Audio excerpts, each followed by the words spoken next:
दूसरी रात जब वो यंग लड़का फिलोसोफर के पास आता है तो वो उन्हें बताता है कि मैंने कई बार अपने लिए गोल सेट किए हैं, मैंने कई बार अपने लिए कई सारी चीज़ें करने की कोशिश की है, बट मैं नहीं कर पाता हूँ क्योंकि मुझे ऐसा लगता है कि मेरे अंदर बहुत सारी कमियां हैं, मैं शायद उतना स्मार्ट नहीं हूँ या फिर मेरे पास वो सोर्सेज नहीं है ना। इसके ऊपर फिलोसोफर उस यंग लड़के को समझाते हैं कि देखो, जो सारी प्रॉब्लम्स की जड़ होती है ना, वो आपकी कमियां नहीं है, वो सब रूट होती है इंटरपर्सनल प्रॉब्लम से, मतलब दूसरों की वजह से।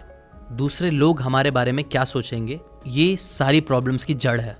तो लड़का इस बात पे कंफ्यूज होता है, वो बोलता है कि सारी प्रॉब्लम्स की जड़ इंटरपर्सनल रिलेशनशिप कैसे हो सकते हैं, डजंट मेक सेंस।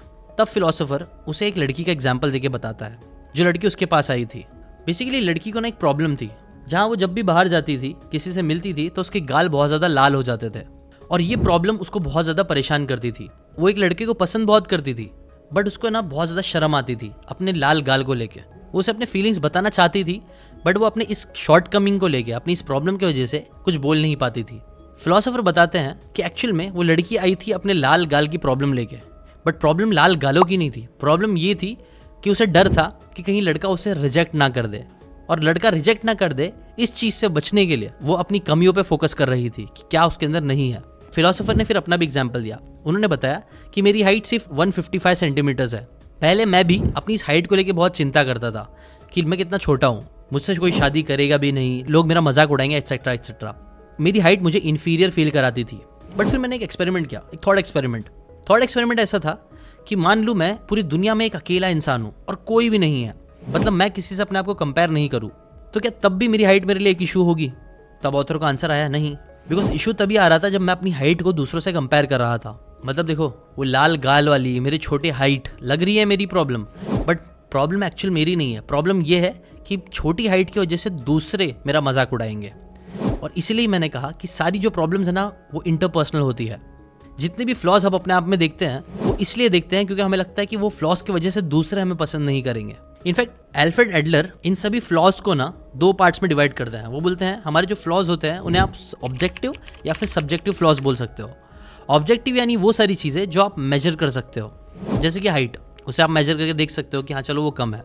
और दूसरा होता है सब्जेक्टिव फ्लॉज, कि एक इंसान अच्छा हंसता नहीं है या फिर एक इंसान अच्छा दिखता नहीं है, जिसे आप इतने सही तरीके से मेजर नहीं कर सकते हो। बेसिकली वो होता है सब्जेक्टिव फ्लॉज। फिलोसोफर बोलते हैं कि तुम्हें ना सब्जेक्टिव फ्लॉज को हमेशा साइड में रखना चाहिए, फोकस करना चाहिए ऑब्जेक्टिव फ्लॉज पे कि क्या आप उन्हें बेटर कर सकते हो कि नहीं। अगर हाँ, तो आप उन्हें बेटर करने पे फोकस करो और सिर्फ focus on your task. Philosopher उसे बताते हैं कि देखो, तुम्हारी लाइफ में जितनी भी प्रॉब्लम्स आ रही है ना, सब इंटरपर्सनल प्रॉब्लम्स की वजह से आ रही है।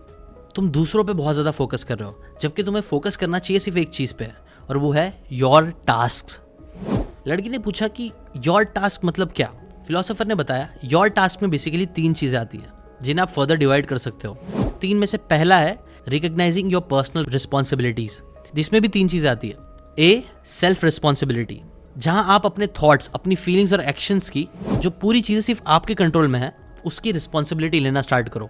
मतलब अगर आपको गुस्सा आ रहा है, पीछे वाला अगर कोई हॉर्न मार रहा है और आपको गुस्सा आ रहा है, तो ये उनकी प्रॉब्लम नहीं, आपकी प्रॉब्लम है, क्योंकि आपने शायद पीछे वाले इंसान को लेके कुछ गलत थॉट लाया होगा कि यार ये मेरे से आगे बढ़ना चाहता है, ये मेरे को नीचा दिखाना चाहता है, इसलिए हॉर्न मार रहा है, जिसकी वजह से आपको एक बुरी फीलिंग आई, जिसकी वजह से शायद आपने एक्सेलेरेटर और दबा दिया।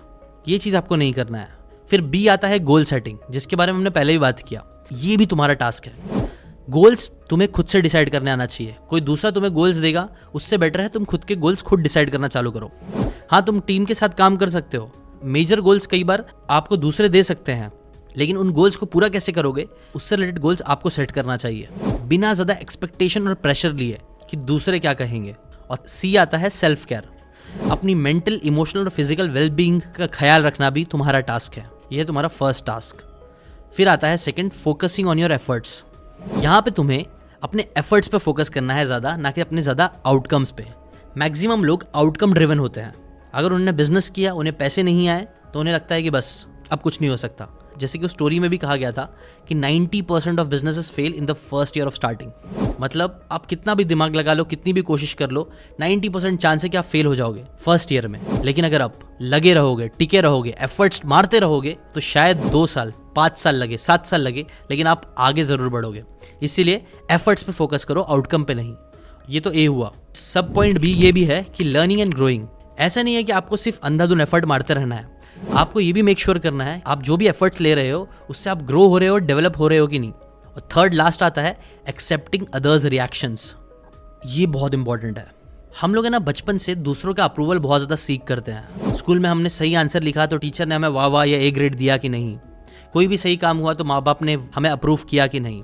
और ये अप्रूवल की ना हमें बचपन से आदत हो जाती है, और जब भी अप्रूवल फिर हमें नहीं मिलता है ज़िंदगी में तो हम बहुत बुरा फील करते हैं। लेकिन ज़िंदगी में आगे बढ़ने के लिए ना इस अप्रूवल से इंडिपेंडेंस जीतना ही होगा।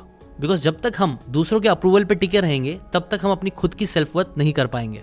और इसमें सेकंड सब पॉइंट है रिस्पेक्ट अदर्स पर्सपेक्टिव। हो सकता है तुम्हें हमेशा लगे कि तुम एकदम सही हो, बट ये याद रखो कि तुम दूसरों के थॉट्स, फीलिंग्स और रिएक्शन को कंट्रोल नहीं कर सकते हैं। इनफैक्ट हमें तो दूसरों के रिएक्शंस के रिस्पेक्ट करनी चाहिए। ये है तुम्हारे टास्क जो तुम्हें करना चाहिए।